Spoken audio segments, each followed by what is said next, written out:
In this video, I'm going to show you how you can permanently disable Twitch app notifications. If you are getting distracted with notifications from this app and you wish to put an end to this, it's pretty simple. Just follow these steps to disable this. If this video helps, please like and subscribe to this channel. Alright, the first thing you need to do is to go ahead and access the Twitch app info page. To do that, just long press on your app and then you should see app info, or if you can't see this app info depending on your version of your smartphone, you should see a settings gear or even the name of the app. Go ahead and tap on it to access the Twitch app info page. Now, for the sake of this tutorial, I'm on a Redmi smartphone. However, this process should be more or less the same on any other Android smartphone. At this point, go to permission section and you should see down below notifications.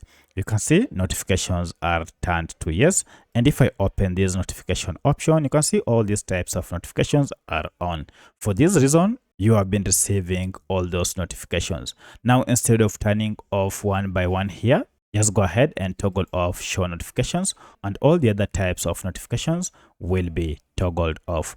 From now, you'll never again receive notifications from Twitch unless you go ahead and again turn on this show notifications button. So that's how you can permanently disable Twitch app notifications. If you have any other question, kindly let me know in the comment section. Otherwise, thanks for watching and let's meet in the next video.